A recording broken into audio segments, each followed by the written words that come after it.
तेरा कोई बॉयफ्रेंड है कि नहीं?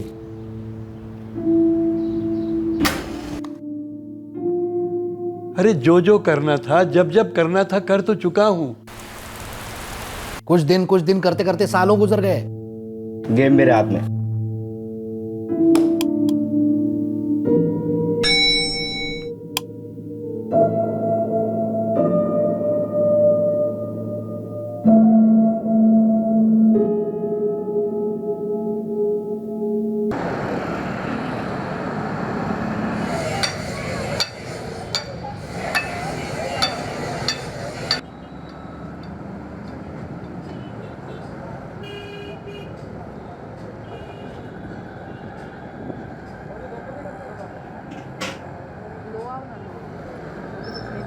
नाश्ता बनाओ।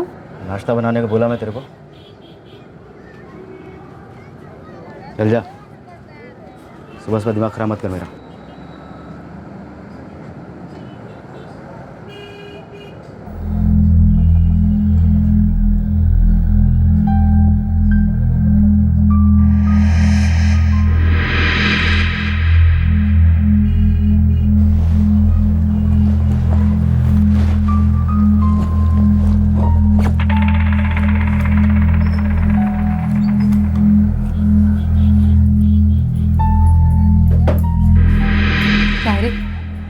कुछ काम वाम मिला कि नहीं? वो भी शुरू हो गई ना सुबह सुबह भेजा खाने को। सुनने का शौक है क्या?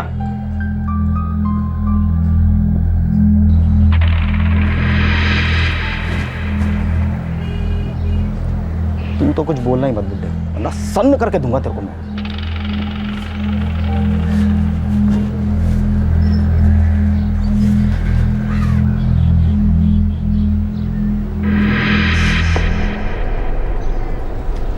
ए कह रहा हो सुबह सुबह बंठन के किधर भाई? शाम को एक पार्टी है, एनआर का तू। पार्टी शाम को है और तो हीरो बन के अभी से घूम रहा। अरे एक मस्त काम मिला है, चलता है क्या तू? माल कितना मिलेगा? एकदम सॉलिड। काय म्हणते? 5 मिनट रुक, मैं शर्ट भी पहन के आता हूँ।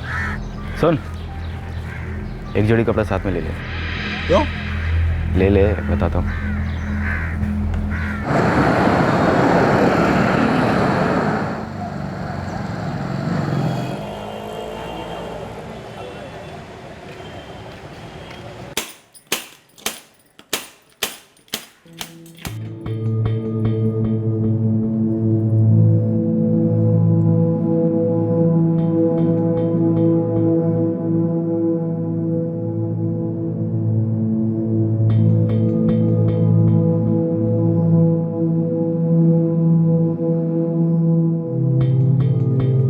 बाय आजोबा. बाय हिमानी बेटा. काही पाहिजे? आते वक्त कुछ लेके आओ? ना बेटा, बस तू वक्त पे आ जाना. हाँ, देर मत करना. जी. यही थी ना मैगजीन जो आपने कही थी? हाँ, यही नहीं पढ़ी थी. विलास भाऊ, नई दवाइयाँ कब कब देनी है हिमायत है ना तुम्हाला? हो हिमानी ताई, सब लिख कर रखा है मैंने. ठीक है, मैं चलती हूँ. बाय आजोबा. ठीक है बेटे.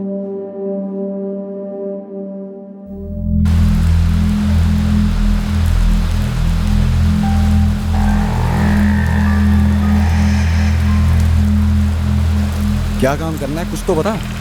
चल चक्कर मार के आते हैं. अरे कहाँ करना है, क्या काम करना है, पता तो चले कुछ. हाँ, आगे तक चक्कर मार के आते हैं.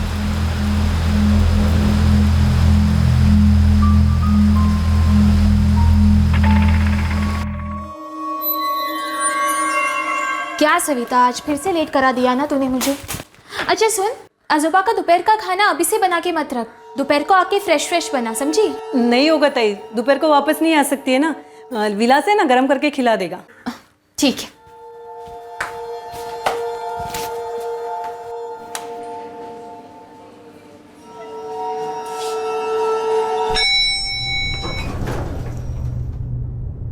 अरे वाह रीमा ताई, बहुत अच्छी लग रही है आज.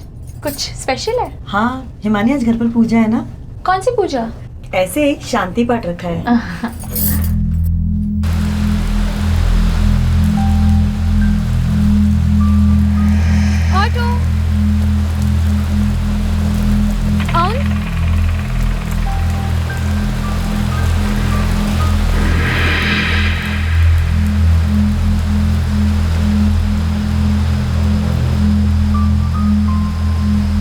अति हो रही है अब। तू बताएगा नहीं, मैं करूंगा नहीं। और ये एक जोड़ी कपड़ा लेने क्या को बोला तूने? अरे रुक ना, थोड़ा सिग्नल तो मिलने दे।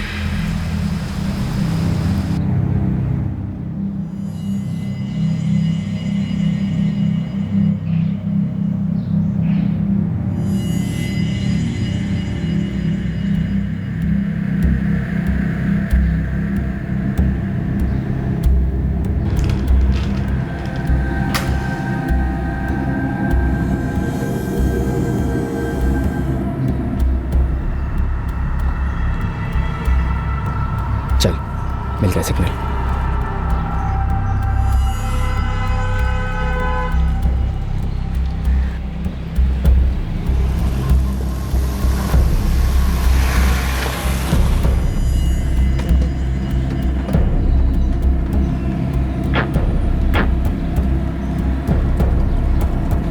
अरे आ गए वो लोग। कैसा है वेणु और गिरीश? नमस्कार काका। अरे गोपाल ये कसं आहे, मजेत ना? मस्त मस्त मस्त नमस्कार नमस्कार आइए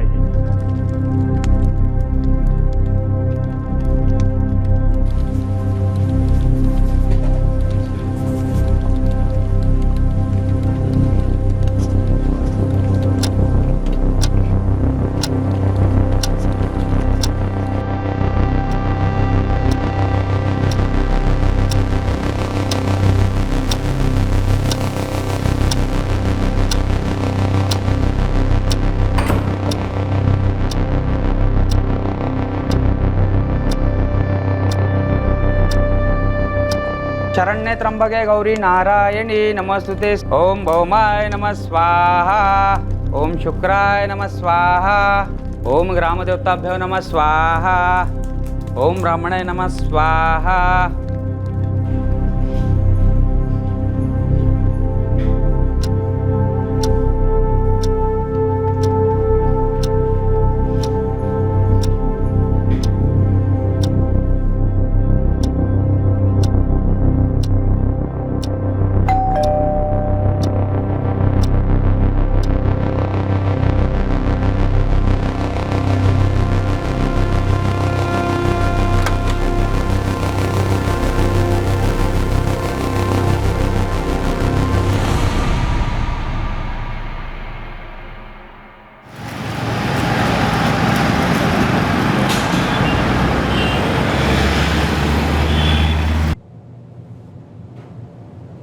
The number you have called is currently switched off.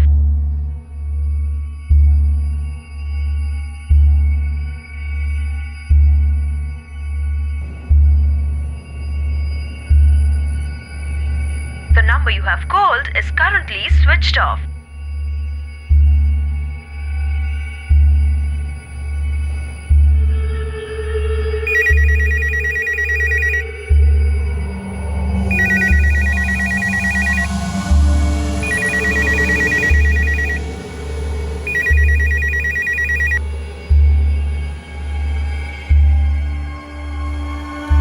हमने लखानी सेरेमिक्स का बैंक अकाउंट ऑडिट किया है। काफ़ी डिस्क्रिपेंसीज हैं, कई सारी एंट्रीज बैंक अकाउंट में टैली नहीं हो रही है। आप एक बार चेक कर लीजिए।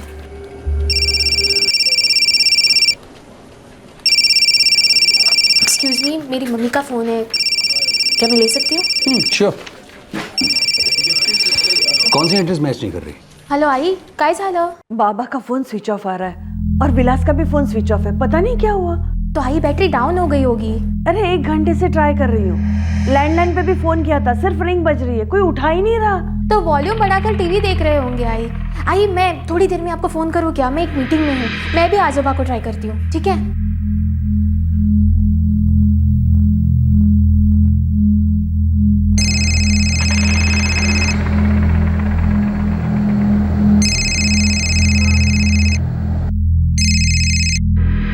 हाँ हिमानी दे।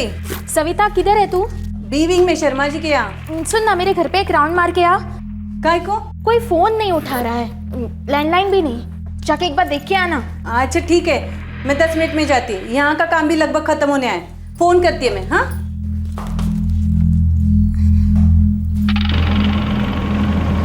आई, मैं ऑफिस से निकल चुकी हूँ, ऑटो में। मैंने सविता को भी बोला है जाके चेक करने के लिए। हाँ हिमानी, मैं भी निकल रही हूँ। मुझे कुछ ठीक नहीं लग रहा है। अरे ऐसे कैसे? दोनों का फोन स्विच ऑफ आ रहा है और लैंडलाइन पे भी कोई फोन नहीं उठा रहा है। आई तो टेंशन मत ले, बस आ जा जल्दी से। हाँ निकलती हूँ।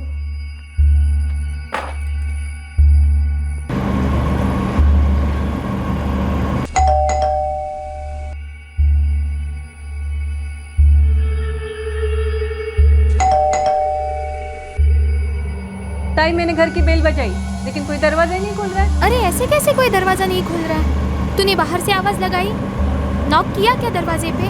हाँ ताई, 6-7 बार बेल बजाई मैंने। तूने बराबर से देखा क्या? दरवाजा बाहर से बंद है या अंदर से? अंदर से बंद है। ये पुजारी वॉचमैन को भी पूछा मैंने, तो वो बोला कि विलास भी नीचे नहीं आया और साहब भी नीचे नहीं आए। ठीक है, मैं 10 मिनट में पहुंच रही हूँ। भैया जरा जल्दी चलाइए प्लीज।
एक कत्ल के प्लान को अंजाम दिया गया था और प्लान के हिसाब से घर को लूटा भी गया था। यह शातिर ऑपरेशन बहुत ही सुनियोजित, कैलकुलेटेड तरीके से किया गया था ताकि कातिल का खुलासा कभी ना हो सके, और इस केस का खुलासा वाकई में बहुत कठिन साबित होने वाला था।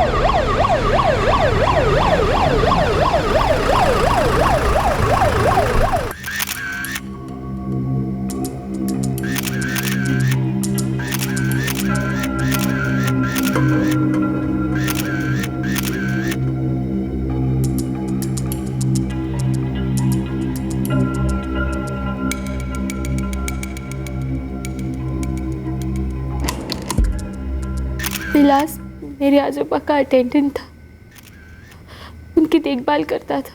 मेघराज जी आपके पिता हैं? जी नहीं, वो मेरे ससुर थे। आपके हस्बैंड कहाँ हैं? उनकी डेथ हो चुकी। 1 साल पहले पापा को हार्ट अटैक आया था, नहीं बचे। आपकी फैमिली में कौन कौन है? मेरे बाबा के बड़े भाई मयंक कुलकर्णी पनवेल में रहते हैं, वो यहाँ के लिए निकल चुके। आप में से कोई बता सकता है कि लॉकर में क्या क्या था? जी कुछ खास नहीं, बस कुछ पेपर्स और 20,000 कैश। ज्वेलरी वगैरह? जी नहीं, वो आजोबा बैंक के लॉकर में रखते थे। आपके दादाजी का और विलास का मोबाइल फ़ोन हमें नहीं मिला। पता नहीं, आजोबा अपना मोबाइल फ़ोन अपने पास ही रखते थे। मैं और आई कब से उन्हें फ़ोन करने की कोशिश कर रहे थे, लेकिन फ़ोन स्विच ऑफ आ रहा था, लैंडलाइन भी कोई नहीं उठा रहा था। सर, दरवाजे पे तोड़कर आने की कोई भी निशानी नहीं है। No forced entry. अच्छा, आपके घर की चाबी किस किस के पास रहती है? 2 सेट से, एक मेरे पास रहती है और एक सेट घर में। विलास कभी कुछ बाहर लेने गया तो यूज करता था। मेघराज साहब महीनों में एक आध बार कभी आते हैं नीचे। और विलास? विलास भाव कभी कभी नीचे आते हैं आसपास की दुकान से कुछ लेने। आज आया था? बास तो नहीं देखा साहब। मेघराज जी के घर में कौन कौन आया था? कोई नहीं आया था साहब। रजिस्टर देख लीजिए, सीसीटीवी भी है सर। चेयरमैन या सेक्रेटरी को बुलाओ। जी साहब। मैं पूरा दिन घर पर ही थी सर। शाम को मार्केट गई थी सब्जियों के लिए। 20 मिनट। अर्चना जी, जब आप पूरा दिन घर पर ही थी तब भी आपने कुछ नहीं सुना? कुछ नहीं सुना सर। वैसे भी वो ऊपर नार्वेकर फैमिली की यहाँ पूजा थी तो श्लोक चल रहे थे जोर जोर से। ये नार्वेकर कौन से फ्लैट में रहते हैं? 503 5वें माले में।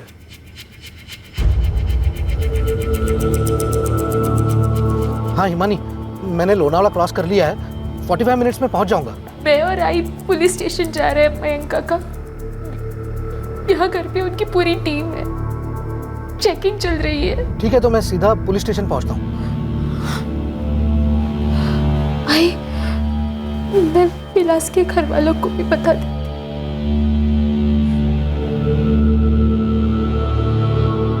हाँ ताई, प्रमिला बोलते। प्रमिला,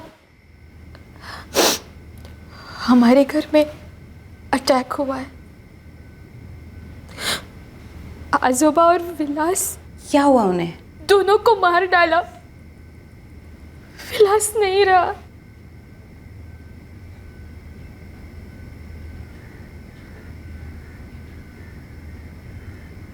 प्रमिला, हेलो प्रमिला, प्रमिला।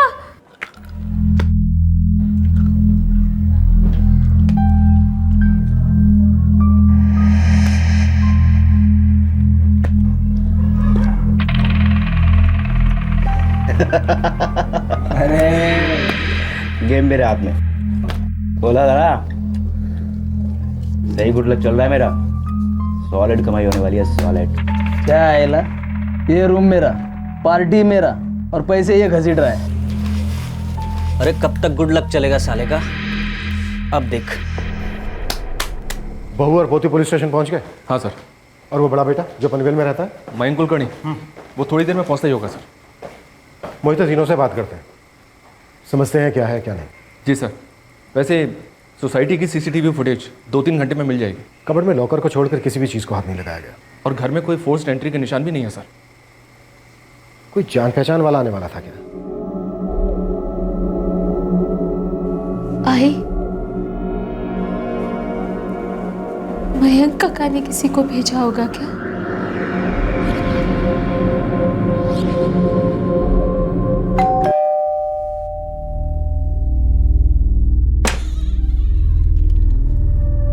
नमस्ते सर। नमस्ते।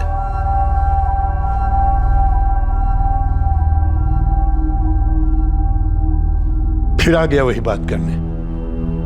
ना करूं बाबा, आप तो कुछ कर ही नहीं रहे हो। अरे जो जो करना था, जब जब करना था कर तो चुका हूं। सब दे दिया मैंने। नहीं बाबा, हिसाब से नहीं दिया है।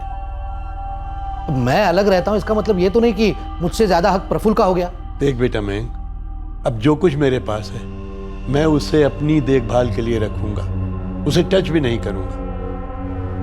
हाँ, एक एफडी मैच्योर होने वाली है और शेयर मार्केट में उछाल आएगा तो शेयर बेचकर तुझे कैश दे दूंगा। आपका शेयर मार्केट तो एक अरसे से उछल ही रहा है। कुछ दिन करते करते सालों गुजर गए।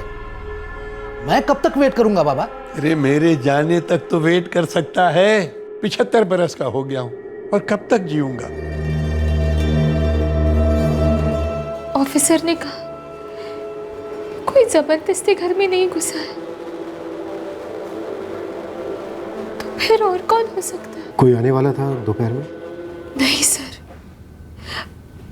मतलब किसी ने ऐसे फोन वोन करके नहीं कहा था कि मिलने आएंगे। तुम्हारे दादाजी के मेल अटेंडेंट विलास के अलावा उस घर में और कौन काम करता है? सविता है बाई, वो खाना बनाती है। और उसके अलावा एक और आती है घर का काम करने के लिए। निर्मला नाम है उसका। दोनों की टाइमिंग्स?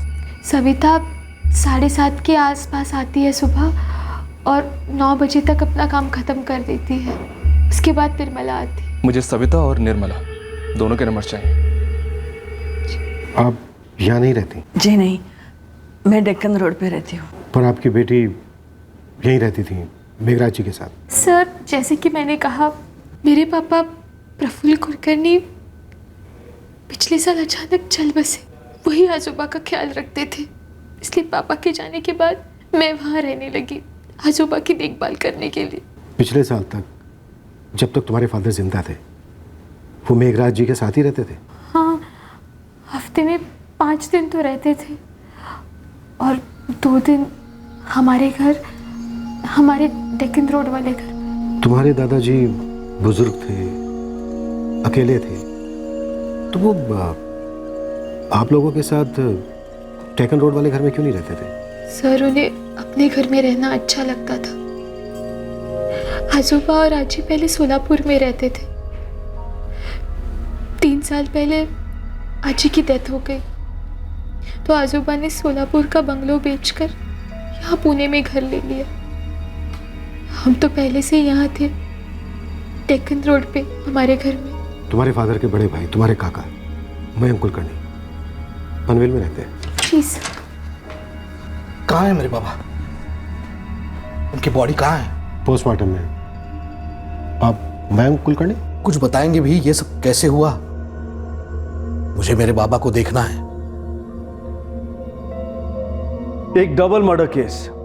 कुछ जाहिर संदिग्ध थे, उनके जाहिर मकसद थे, लेकिन संदिग्ध और मकसद को जोड़ने वाली सड़क पर अतीत के कदमों को ट्रैक करना होता है, जो आखिरकार जुर्म और मुजरिम दोनों पर रोशनी डालते हैं। किसी भी तहकीकात में कभी कभी मकसद गुमराह करते हैं, फिर वो भले कितने ही ऑब्वियस क्यों न नजर आ रहे हों।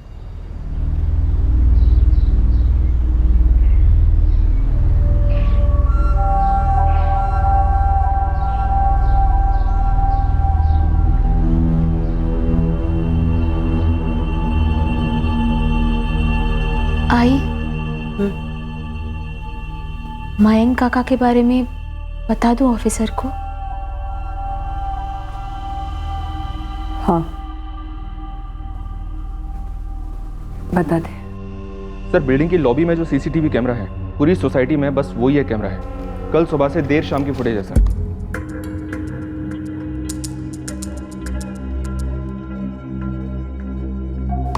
ये रीमा नार्वेकर है सर, फ्लैट नंबर 503 में रहती है, जिसके यहाँ पूजा थी।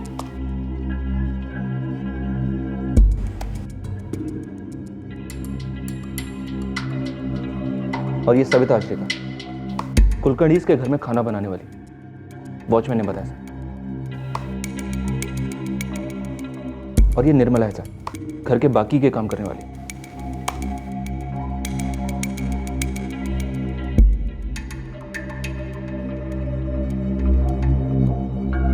सर, उस दिन ये सारा ग्रुप पूजा के लिए आया था नार्वेकर फैमिली के यहाँ, फ्लैट नंबर 503 में, मेघराज कुलकर्णी के फ्लैट के 1 फ्लोर ऊपर।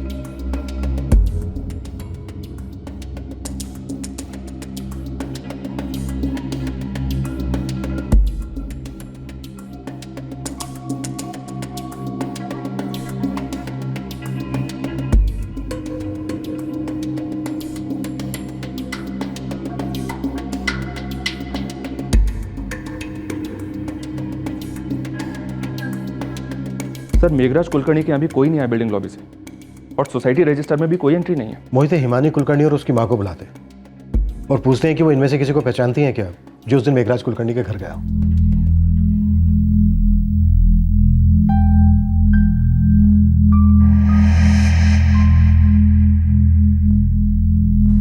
सर, हम इनमें से किसी को नहीं पहचानते। ये वो सारे लोग हैं जो उस दिन आपकी बिल्डिंग में आए थे। लेकिन हम इनमें से किसी को नहीं जानते, सिर्फ रीमा को जानते हैं, क्योंकि वो हमारे ऊपर वाले फ्लैट में रहती है, और कुछ बिल्डिंग में रहने वाले लोग। और सविता और निर्मला। सविता और निर्मला, ये दोनों शामिल हो सकती हैं क्या? नो सर, वो दोनों ऐसा क्यों करेंगे? तुम्हारे दादाजी का कत्ल हुआ है, उनके अटेंडेंट विलास का कत्ल हुआ है, या विलास सिर्फ इसलिए मारा गया क्योंकि वो वहां पर मौजूद था, या वो विलास को मारने आए होंगे और तुम्हारे दादाजी भी मारे गए। Collateral killing.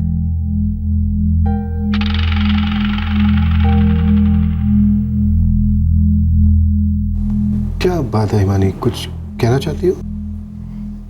सर, मेरे मयंक काका मेरे आजोबा की जान खा रहे थे पैसों के लिए। कौन से पैसे?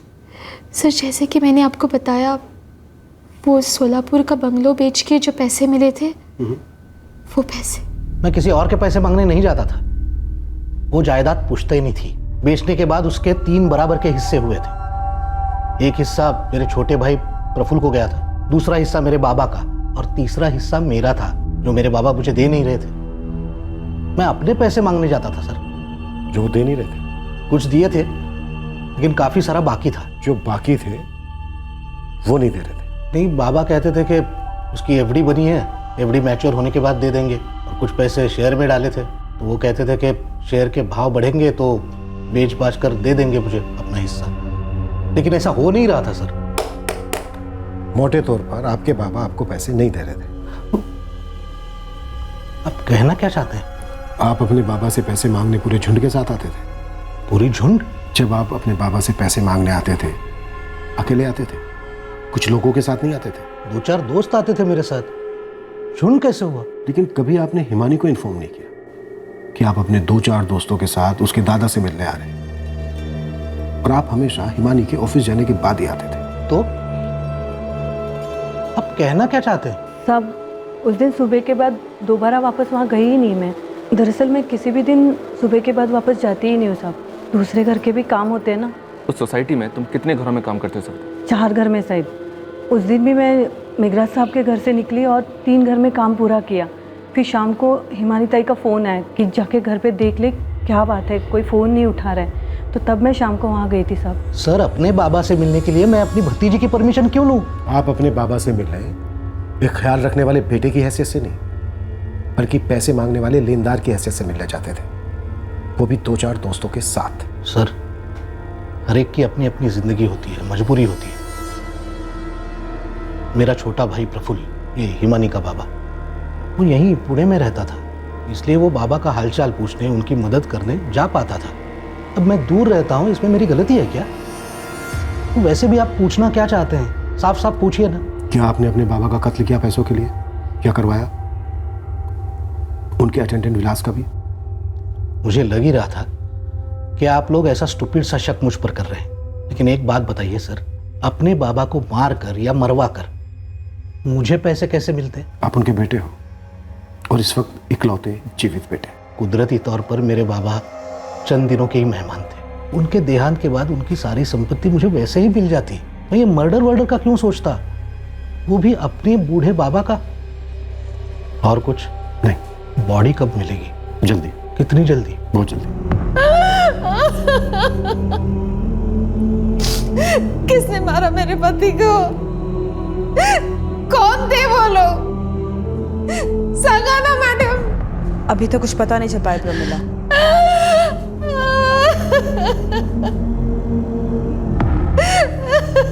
झगड़ा? कैसा झगड़ा साहब? बूढ़े मालिक मेघराज के साथ या उसके सहायक विलास के साथ? साहब, किसी से भी पूछो, मैंने हमेशा काम से काम रखा है, कभी किसी के साथ कोई झगड़ा नहीं हुआ है। उन दोनों को किसने मारा निर्मला? मैं तो उस दिन काम करके चली गई थी, सुबह आके देखा तो पता चला कि ऐसे ऐसे करके हुआ है। साहब, किसी को भी पूछो। 6 घरों में मैं डेली काम करती हूँ, लेकिन कभी किसी ने शिकायत नहीं की, गाली नहीं दी, कुछ भी नहीं किया। पर मुझे कैसे पता कि साहब और विलास को किसने मारा? दोनों की मौत के बीच मुश्किल से मिनटों का फर्क रहा होगा। मौत की टाइमिंग डॉक्टर? करीबन दोपहर 12 से 1 के बीच। डाइनिंग टेबल पर खाना लगा हुआ था, अनटच्ड। इस बात की पूरी पॉसिबिलिटी है कि हत्यारे 2 या 2 से ज्यादा थे। मेघराज कुलकर्णी और विलास दोनों का अलग अलग कमरों में कत्ल किया गया, वो भी लगभग एक साथ। सोचने वाली बात यह है कि कातिल फ्लैट में दाखिल हुए तो हुए कैसे?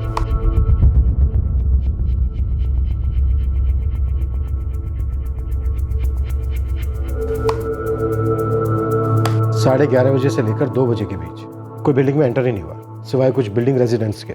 शायद हत्यारे पहले से आए होंगे सर, काफी पहले से। प्रसन्न वदने प्रसन्न होती निर्लज्जा, दोषी न सुंदोरी धोखा मतलब कोई सिंगल कातिल 2 या 3 या फिर उससे भी ज्यादा ना तो बिल्डिंग में आए और ना ही बिल्डिंग से बाहर गए। जी सर। मोहिते, शायद कातिल अभी भी बिल्डिंग में ही है।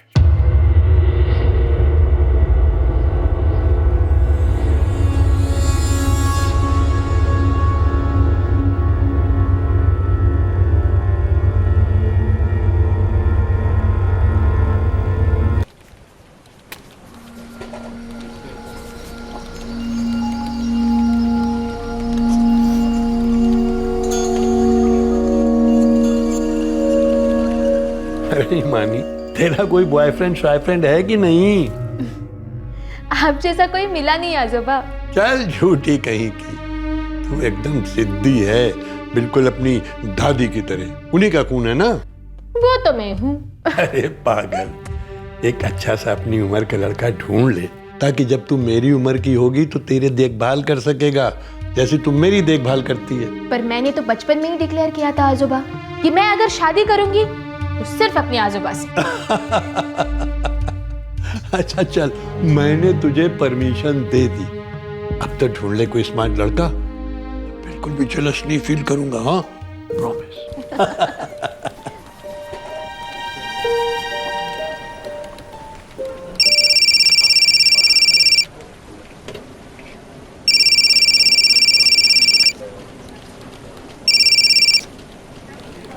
हेलो। तुम्हारे दादाजी और ऊपर के फ्लैट में जो नार्वेकर फैमिली रहती है, उनके बीच कोई अनबन, किसी तरह का कोई झगड़ा था? नार्वेकर फैमिली? उस दिन जिनके घर में पूजा थी, जिस दिन मर्डर हुए। सर, हर 3 महीने में एक बार हमारे घर कोई ना कोई पूजा होती है। एग्जैक्टली आप जानना क्या चाहते हैं? एग्जैक्टली काफ़ी कुछ जानना है हमें, इसलिए फ़ोन पर बात करने के बजाय आप हमारे क्राइम ब्रांच ऑफिस आ जाइए। सर, मैं सब समझ रहा हूँ, लेकिन एक बात कह देता हूँ, मेघराज कुलकर्णी और विलास के मर्डर केस में मेरा या मेरी फैमिली का दूर दूर तक कोई कनेक्शन नहीं। हम भी तो नहीं कह रहे हैं कि कोई कनेक्शन है, हम तो बस आपसे चंद सवाल पूछना चाहते हैं ताकि हमारी गलतफहमी दूर हो जाए, इसलिए आ जाइए।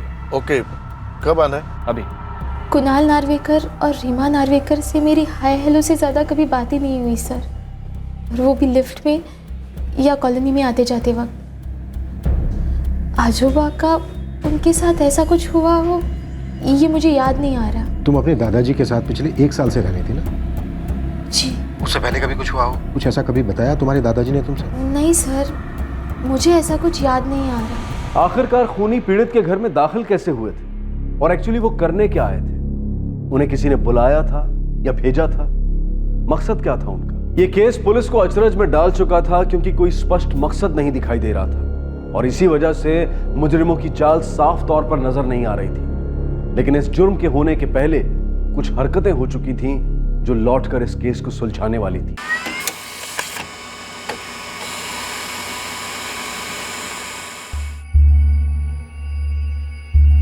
प्रमिला, आपको आपके पति का शव जल्दी मिल जाएगा। मॅडम, कोणी मारले माझा नवऱ्याला?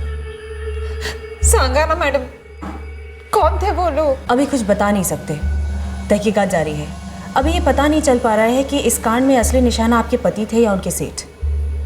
आप बताइए प्रमिला, आपके पति को कौन मारना चाहता था? मुझे इस वक्त कुछ याद नहीं आ रहा है।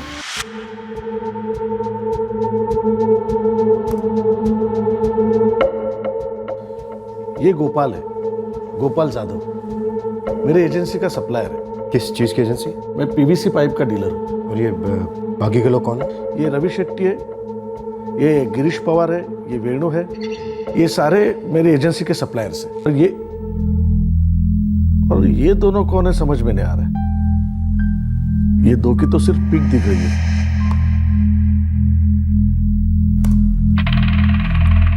ये दोनों पहले भी पूजा में आए हैं? ये रवि और गिरीश है जो बात कर रहे हैं, और ये दो। और सर, आप ये सब क्यों कर रहे हैं? आपके घर के ठीक 1 फ्लोर नीचे जो 2 मर्डर हुए हैं, हमें लगता है कि घर में कोई जबरदस्ती नहीं घुसा, बल्कि घर के अंदर गया और अंदर से उसके लिए दरवाजा खोला गया।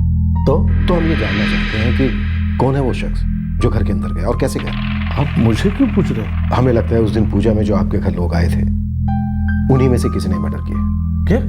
आपके घर की पूजा को आड़ बनाकर कोई मेघराज कुलकर्णी के घर गया। कैसे सर? उस घर में कत्ल करने वाला मेरे घर आया ही कैसे? और उन्हें पता कैसे चला कि मेरे घर पूजा है? उस दिन पूजा में जो लोग आए थे वो आपको याद है कौन कौन आए थे? जी नहीं, एकदम सबको याद नहीं कर पाऊंगा, मेरी पत्नी से पूछना पड़ेगा। आप अपनी पत्नी से बात कीजिए और एक लिस्ट बनाइए कि आपके घर उस दिन पूजा में कौन कौन आए थे, और खास करके वो जो मेघराज कुलकर्णी की फैमिली को भी जानता हो।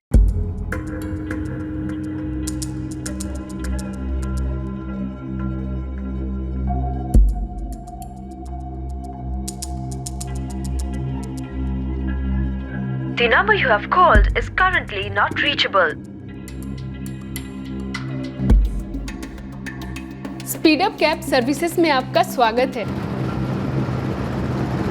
सर, इस नंबर से 2 दिन पहले हमने एक कैब बुक की थी। मुझे पता लगाना है 2 दिन पहले ये कैब किसने बुक की थी, पिकअप कहाँ से था और डेस्टिनेशन क्या था।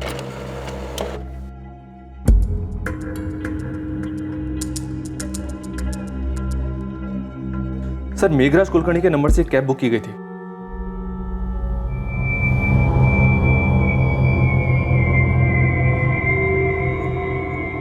हेलो, हाँ मैडम, एक कैब बुक करानी है मेरे को। सर, कैब बुक की गई 2:25 पर और पिकअप टाइम दिया गया 3:20। 55 मिनट का कैब। इस कैब ड्राइवर महेश राज ने अपने मोबाइल नंबर 44453789 से मेघराज कुलकर्णी के फोन पर 3 बार कॉल किया सर। एक 2:45 पर, दूसरा 2:55 और तीसरा 3:05। और बुकिंग करने वाला था निखिल चौहान। जी हाँ सर।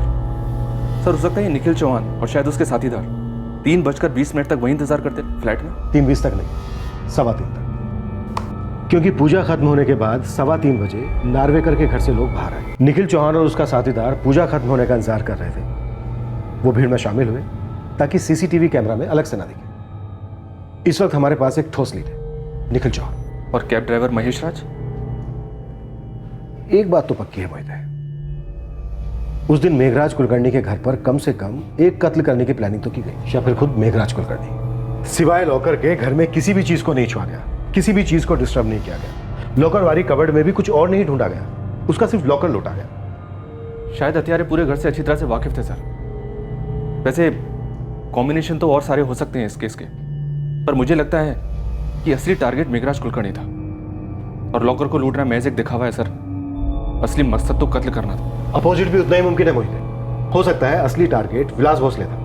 मेघराज कुलकर्णी सिर्फ इसलिए मारा गया क्योंकि उस वक्त वो वहां पर मौजूद था, और लॉकर गुमराह करने के लिए लूटा गया। सर, इस केस की एक और थ्योरी हो सकती है। ये विलास भोसले उस एक या दोनों के साथ मिलकर मेघराज कुलकर्णी को मारकर घर लूटना चाहता था। उसने उन दोनों को अंदर लिया, उन लोगों ने मेघराज को मारा और लूट के दौरान कुछ ऐसा हुआ होगा कि उन लोगों ने विलास को भी मार दिया। मोहित, लॉकर में सिर्फ 20,000 रुपए थे। अब इतनी छोटी सी रकम के लिए इतनी बड़ी प्लानिंग, 2 मर्डर। मोहित, एक काम करते हैं, कैब ड्राइवर को उठाते, शायद ये हमें निखिल चौहान तक ले जाएगा। कहीं ऐसा ना हो सर, ये निखिल चौहान नाम ही झूठा हो। जो आदमी विक्टिम के घर में बैठकर उसी के मोबाइल फोन से कैब बुक करने की डेयरिंग कर सकता है, मुझे नहीं लगता वो झूठा नाम यूज करेगा। हो सकता है उसका असली नाम निखिल चौहान है।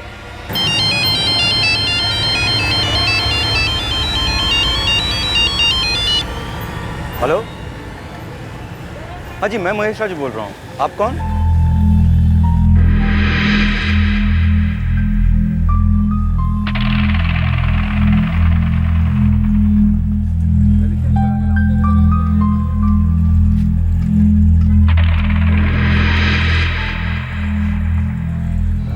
इस डबल मर्डर में असली निशाना कौन था और कौन कोलैटरली यानी के आनुषंगिक तौर पर मारा गया? एक थे 75 वर्षीय सीनियर सिटीजन और दूसरा था उनकी देखभाल के लिए रखा गया अटेंडेंट। अब तक पुलिस के पास ना तो कोई संदिग्ध था और ना ही कोई मकसद, लेकिन अब पुलिस के सामने एक सस्पेक्ट का नाम था, निखिल चौहान, और शायद उसे और उसके साथीदार को ड्रॉप करने वाला कैब ड्राइवर महेश राज। सिर्फ 20,000 रुपए लूटे गए थे। क्या ये लूट इन्वेस्टिगेशन को गुमराह करने का एक पैंतरा था? क्या इन हत्याओं में सिर्फ एक कातिल इन्वॉल्व था, या 2 थे, या फिर 3 थे और तीसरा कत्ल के दौरान मारा गया था? कई थ्योरीज उठ रही थी इस केस को लेकर। तहकीकात किसी भी दिशा में जा सकती थी। कल रात हम पता करेंगे सीआईडी के एपिसोड के बाद कि इस पेचीदा डबल मर्डर केस की इन्वेस्टिगेशन किस दिशा में गई। कल देखेंगे कि किस तरह इस केस में किसी ने किसी को सबक सिखाने का प्रयास किया और बदले में एक बहुत बड़ा सबक सीख लिया। अब मैं अनूप सोनी आपसे विदा लेता हूं। कल रात फिर मुलाकात होगी। तब तक सुरक्षित रहें और सतर्क रहकर एक अच्छे नागरिक का फर्ज अदा करें और देखते रहें क्राइम पेट्रोल सतर्क। सबक एक को सीख हम सबको। जय हिंद। क्राइम पेट्रोल्स के और भी दिलचस्प कहानी देखने के लिए हमारे चैनल को सब्सक्राइब करें और बेल आइकॉन दबाना न भूलें।